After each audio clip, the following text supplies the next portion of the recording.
Maynard. Hello, sir. Hello, sir. Thanks for your time joining me on this podcast. Thank you for having me. We've definitely just not been spending the morning together. Yeah. How did you get into filmmaking? Vlogging, actually. So it was around the 2016, 17, 18 era of vloggers that really inspired me. So that was like Peter McKinnon, Casey Neistat, um, and yeah, I think that's also when this guy called Daniel Schiffer was kind of starting out as well. Or not starting out, but he was like growing. So those three was like really a big influence in like my learning. Um, because a lot of the techniques I would kind of like, oh, that was cool. Let me try and learn that on Premiere Pro. And then yeah, that's how I got into it. How much would you say filmmaking has changed since when you started out, so back in 2018 until to now? I definitely think it's changed the more people realize how important content is. And I think it's also the part of like the more popular content and social media videos are, people are realizing how much better it is to be more authentic. And I feel like with that, that's brought in a huge change in the way people create content. Because I feel like back when Instagram was more of a photography platform, it was definitely just take photos of great things, your good wins, your best wins, and post that, your best edits and stuff like that. But with videos, it was kind of like the same with videos. And even nowadays, it's still like that. But people are nowadays a bit more open to posting their vulnerable side as well and struggles and stuff like that. So then came on the like authentic side of video making or filmmaking. It's changed so much, and even just on a technical side, the fact that like since 2016 to now, there's a huge drop in slow motion videos. Everyone was loving like B-roll, 120 frames per second, and now it's like I only see that maybe like 1 out of 5 times.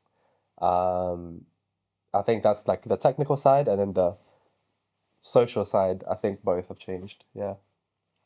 You mentioned something interesting about how everyone's becoming a bit more vulnerable now. Yeah. Or they're showing their vulnerable side, Yeah. which I think is really like wholesome.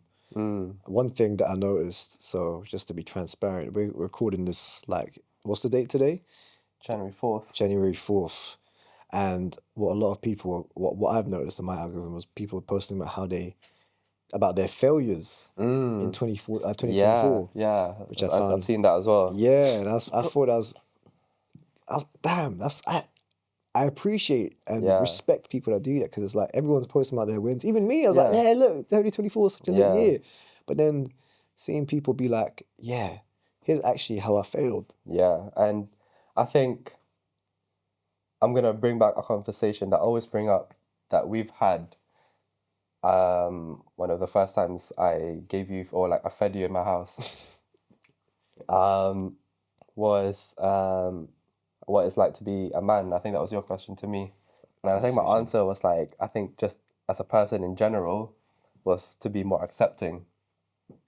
And I think now bringing that answer to now and seeing everyone's content on, the things they couldn't do in 2024, it's really wholesome seeing people being so open about the things they couldn't do, because that's a sign of acceptance.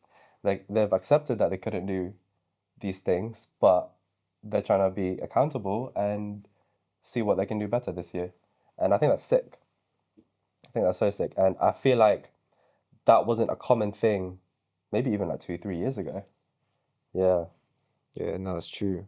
I mean, there's still obviously, I guess that's what social media is for in general. Just what people like to do is like, there's a lot of degree of flexing Oh, 100%. on Yeah. social media still, but it is nice to see that people are becoming a lot more like, considerate. Yeah. Because Yeah. even like, or maybe it's just my algorithm, I don't know, but like I'm seeing a lot of posts, even like, again, to bring it back to the transition between last year, the kind of New Year's kind of transition, a lot of people saying like even if your biggest achievement this year was surviving, you should be proud of that. Oh, 100%. Which is, kind of shows the direction of where we're going, of like people becoming a lot more compassionate. And I think it's showing in people's content as well. Yeah. That being said, do you think compassion, love is a factor to your creativity? 100%. 100%. It's a huge factor to most things that I do. Especially, I think as a person, I like to trust my gut a lot. And I think that's because, not in a like egotistic way, but I have to love myself first before I can look after and share my love to everyone else, you know? I feel I sound like a hippie a little bit. Nah, man. But Look at at the same time, love yourself.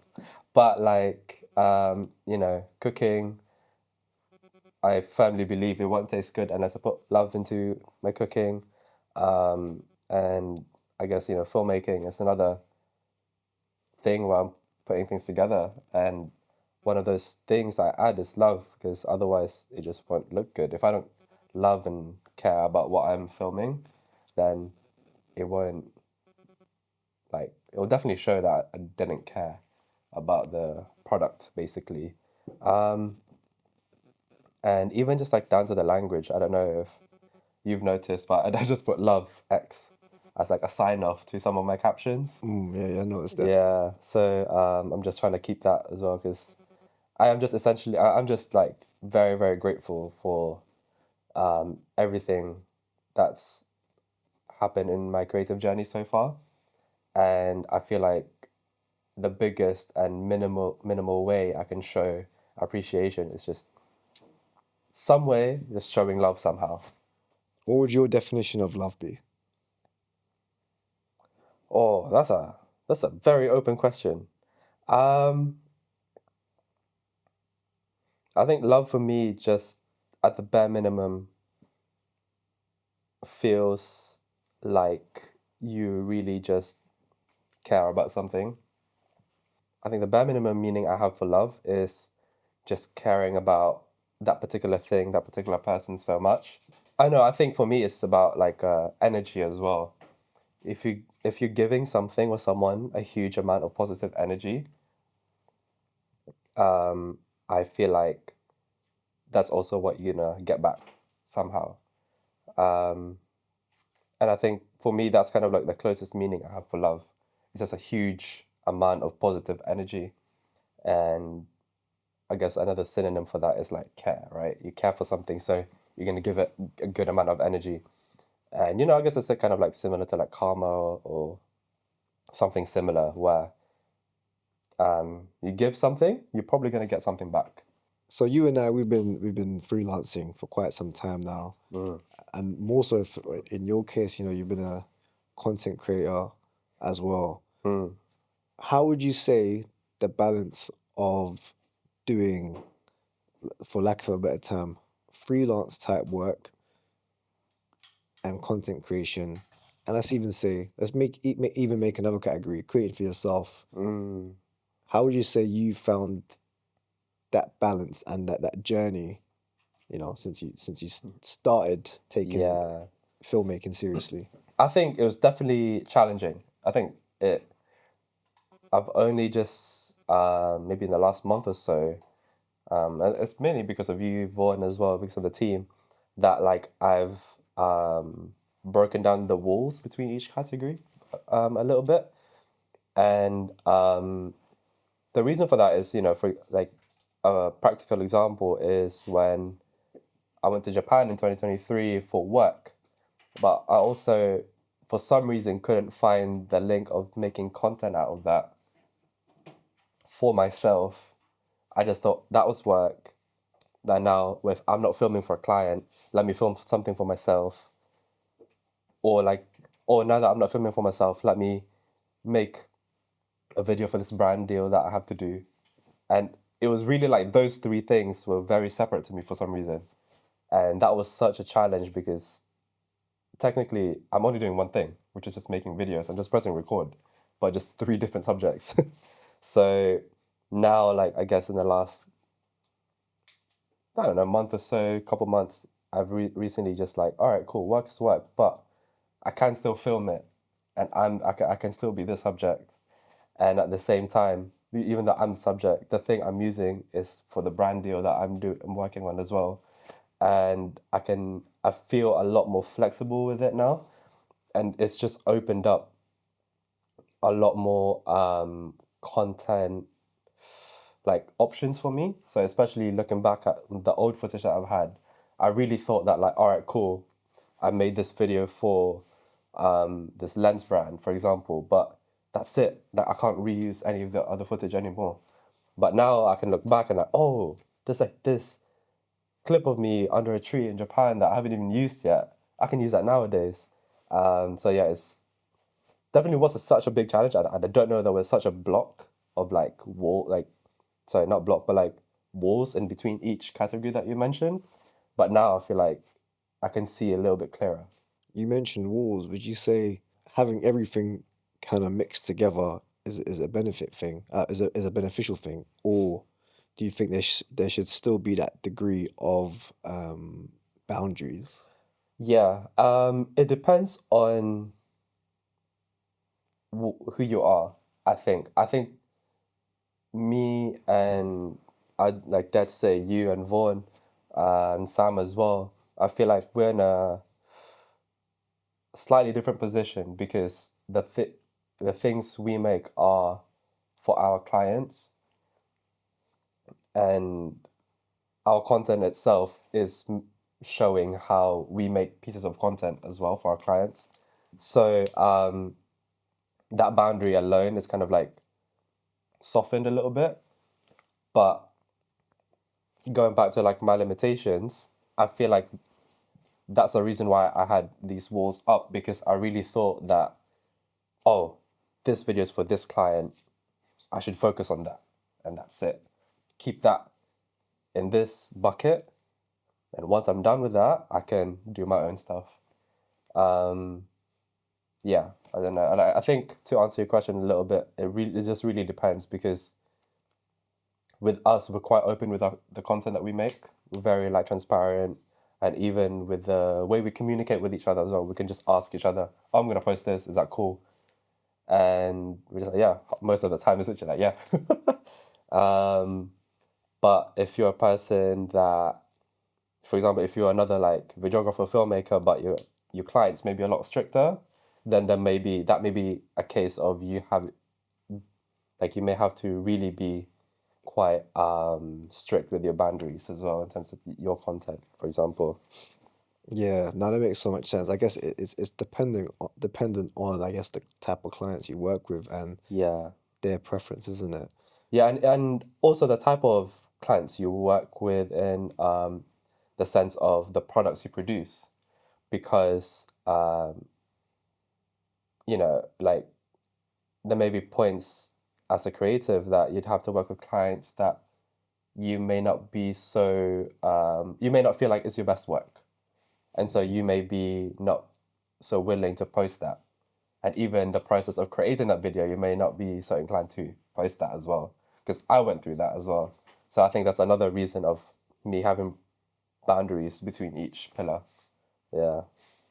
Yeah, that does make sense. Because, like, I guess just to put it out there into the world, kind of like how we're operating now, I'd like to think it's a bit of a cycle now where the clients we work with enjoy our style, and Yeah.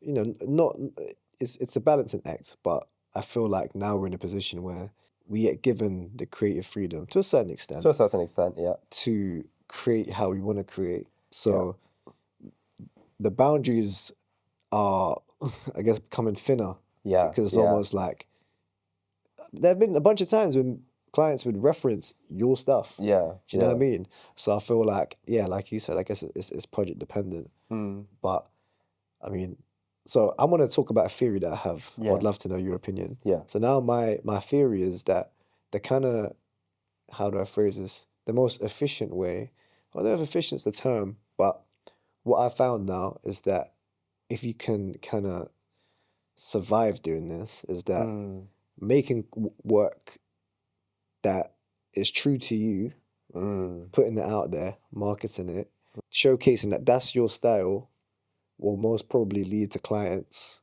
being like, that's their style.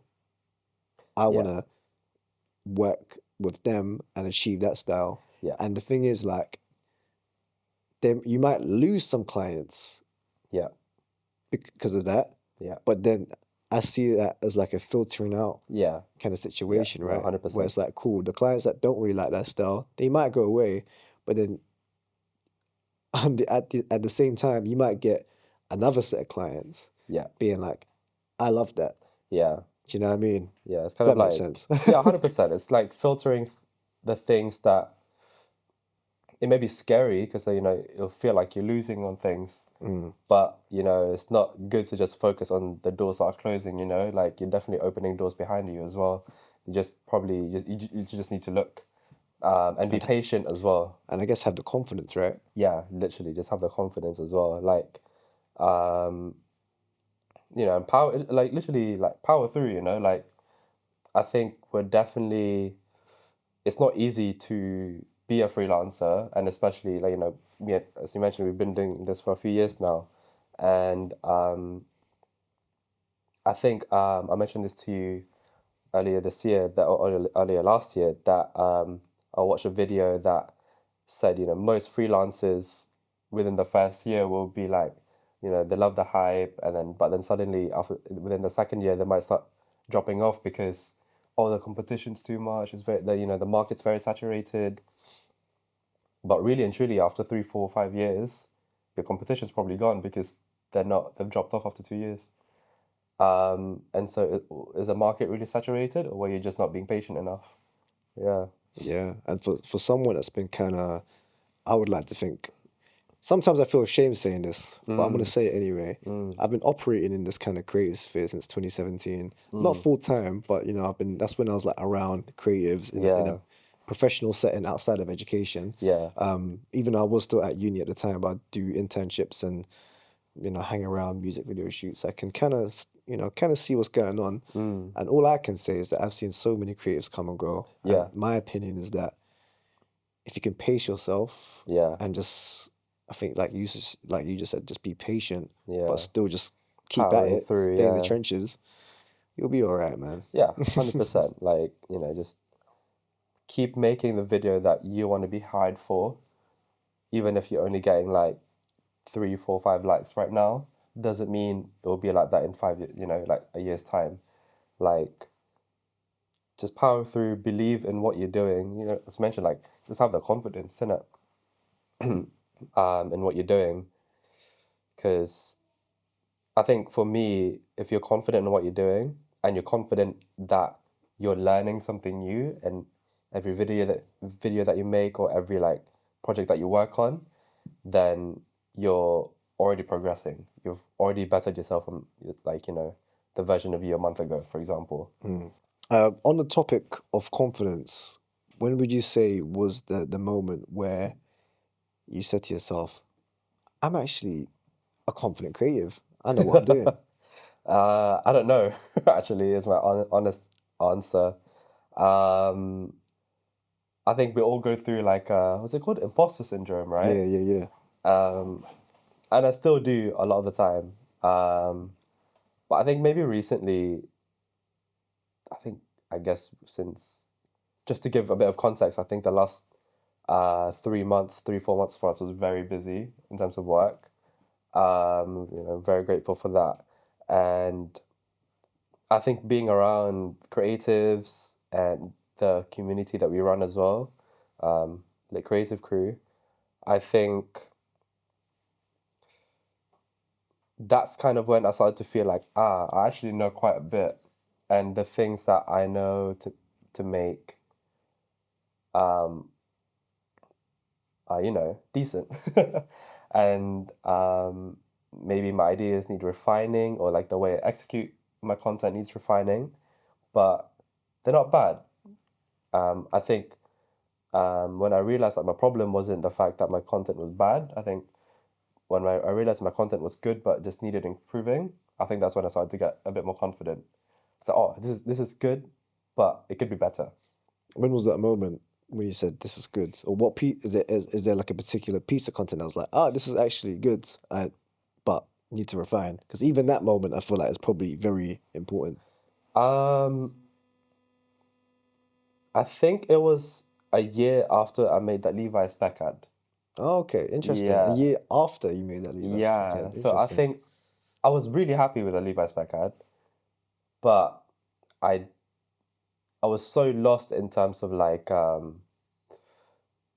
my content, because similar to the topic we were talking about earlier, like the boundaries I had between my own content and clients, and personal content and like brand deals, blah blah blah. It's that kind of like gave me a mental block on how proud I should have been of that Levi's spec ad. Interesting, yeah. But a year later, when I look back at it, it's like, oh, this is actually like good. I know there's proof of people loving it. It did really good on YouTube. I think that's a huge reason why I grew as a content creator on TikTok and Instagram as well. But I was still kind of like, I don't know. But maybe like I look back at it again a year later, and even showing it in one of our first meetups in for the community and the creative crew. I was like, I was watching it together with everyone. I was like, this is actually good. But I could tell what I can improve. And for me, it's like, okay, cool. Like, that's when I started to be a bit more confident. Because otherwise, if I'm not confident on what I can improve, I wouldn't be able to do it. I'd just be like, oh, it's not good, good, good. And I think that's what I was at, even straight after I made that piece of content. But yeah, I think from that point, that's when I was feeling a bit more confident with my content. And I'd say even another big jump again in the last 2-3 months when I realized, I can, I've broken down the walls a little bit, was another kind of like positive jump for me in terms of like confidence as well. Yeah. That's lit, makes sense. Yeah. Is there anything you would change throughout your I'm not even gonna say creative journey, just your professional journey in general, like your working life? Yeah, is there anything I'd change? Like let me ask as well, like basically, do you think everything was timed correctly? Like, do you ever wish that you started earlier, or what are your thoughts? No, I can't lie. I think everything happened at the right time. It's really weird to say, because I think I'd count digital content as like a physical product still, right? And those physical things that were happening aligned with the emotional stresses that I had. And they're definitely correlated. I probably produced better things when during times that I was feeling more positive, but at the same time, I was definitely using content as well to kind of like motivate myself to do more positive things when I wasn't feeling so positive as well. And I feel like these things happen even like, when that video did really well, those dropped in my life at the right time to motivate me to do better at other things. And also like to give me more tests as well. I think they came up at the right time to like, oh, okay, it was good, but look at all the things I need to improve on. And these are the challenges you're going to go through right now. I was like, oh, okay. And yeah, I feel like, like even to the most recent thing, I feel more confident now after we've built a decent community together, seeing everyone's content, seeing how everyone's getting so inspired. And that's, full circle moment inspired me to be more confident in myself as well. What advice would you give to your younger self? Is that it? What advice would I give myself? Your younger self. Oh, what advice would I give to my younger self?